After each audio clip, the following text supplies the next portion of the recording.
Emmanuel Macron just launched his most blistering attack yet on Donald Trump.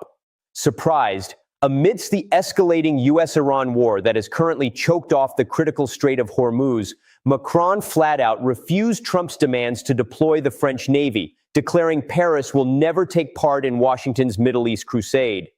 To add fuel to the fire, Macron just publicly urged European corporations to freeze all US investments, branding Trump's massive new global tariffs as brutal and unfounded. But while Paris was busy delivering grand speeches, Washington didn't argue back. They acted, shocked.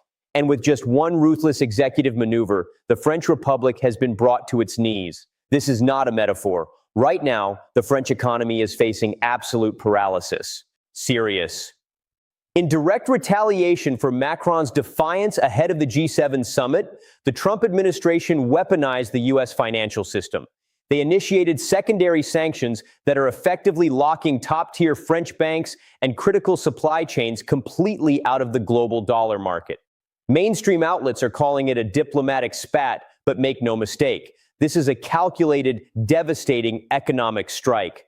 Macron played Russian roulette with the Oval Office, and Paris just took the bullet.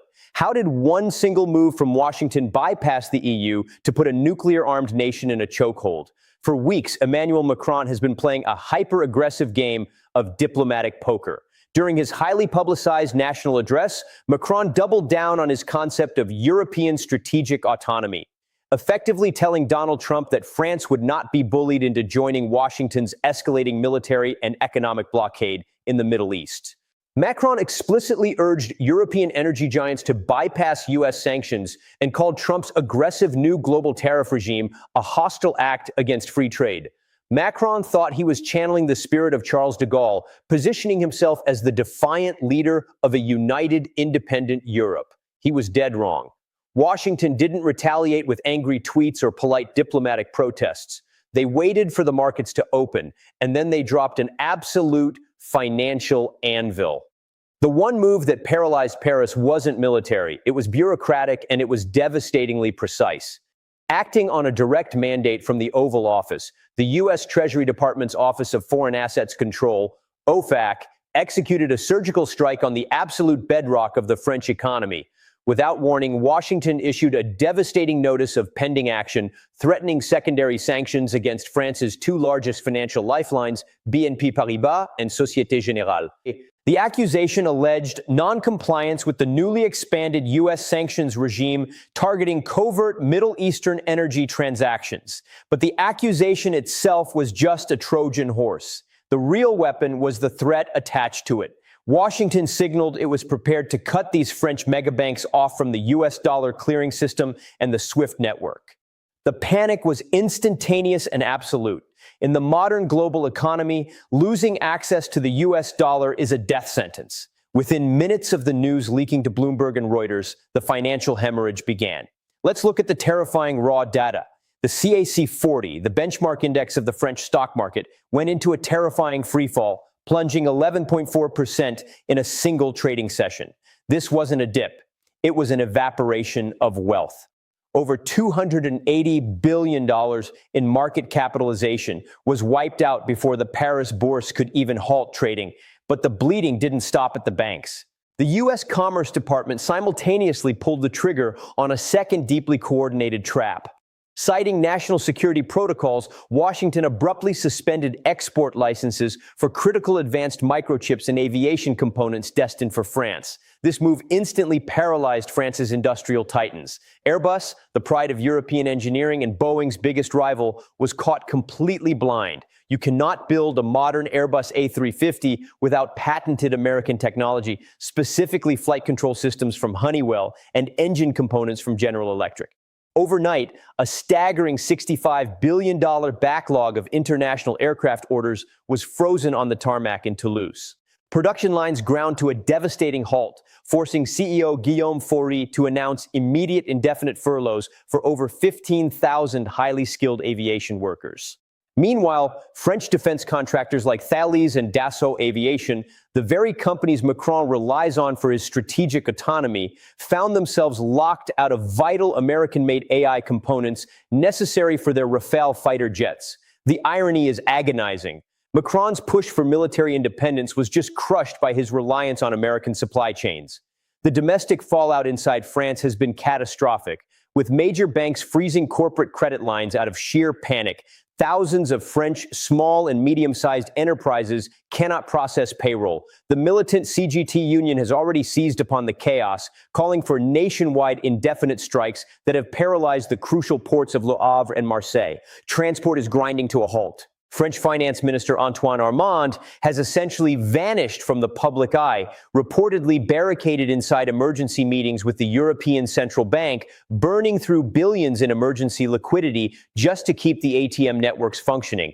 And where is the vaunted European solidarity Macron promised? It evaporated the moment Washington flexed its muscles. Macron desperately called Berlin, begging for a unified retaliatory EU countersanction.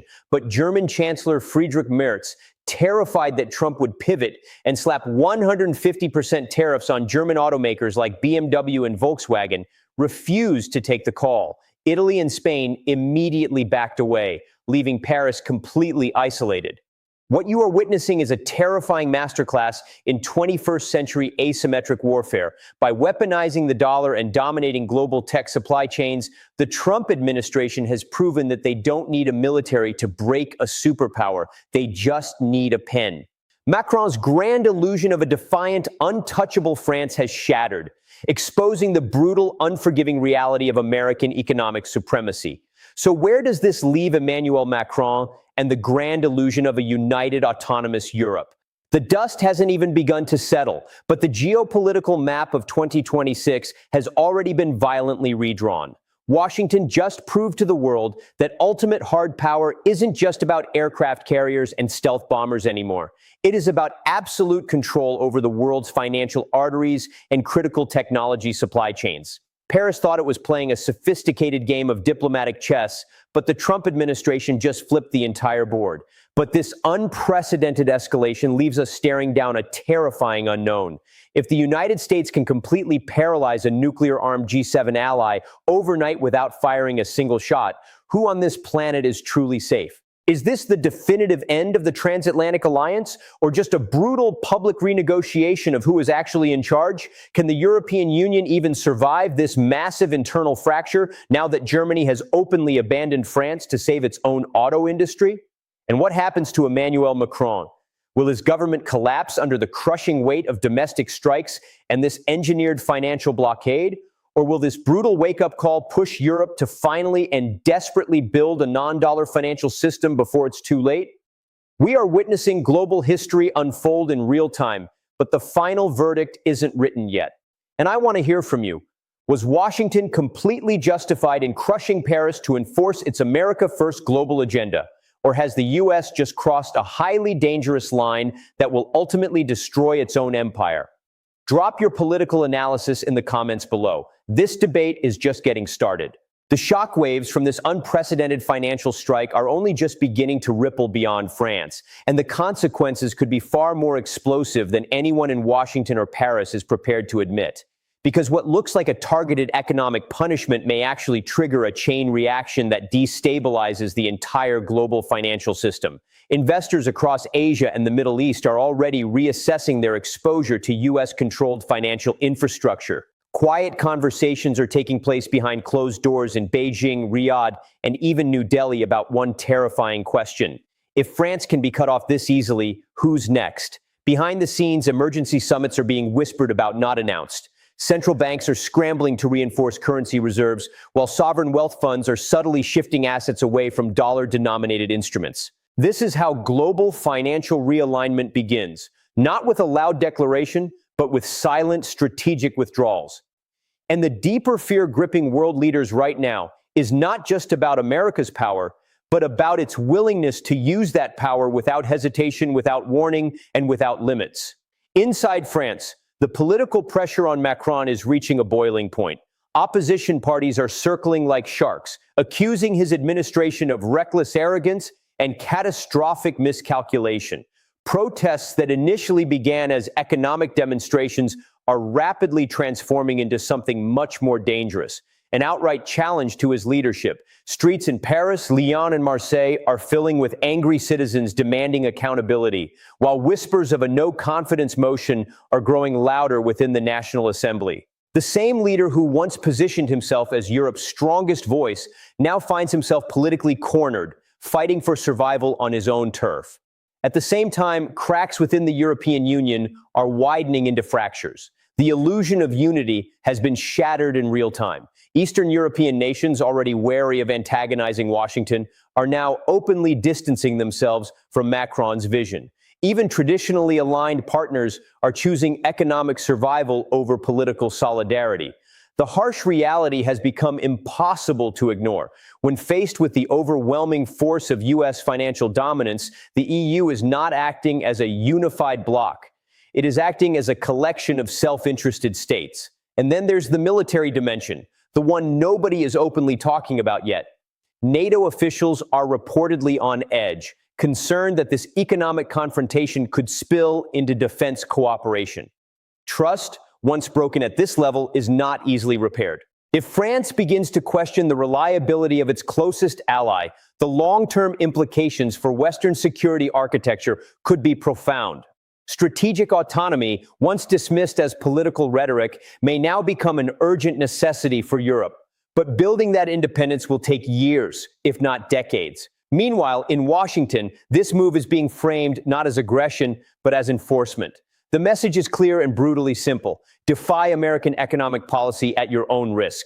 It's a doctrine that prioritizes dominance over diplomacy, leverage over negotiation. And while it may deliver short-term victories, it also plants the seeds of long-term resistance. Because history has shown that when global powers feel cornered, they don't just comply. They adapt, they innovate, and eventually they push back. The most dangerous outcome here isn't immediate collapse. It's gradual fragmentation. A world where parallel financial systems begin to emerge. A world where the dominance of the dollar is no longer absolute, but contested. A world where alliances are no longer defined by shared values, but by strategic necessity. And if that shift truly begins here, in this moment, then what we are witnessing is not just a geopolitical clash between France and the United States. It is the early stages of a complete transformation of the global order. So the real question isn't just whether Macron can survive this crisis or whether France can recover from this economic shock. The real question is much bigger, much more consequential. Has the United States just secured its dominance for another generation, or has it just accelerated the rise of a world determined to break free from it? Because once that process begins, there is no going back.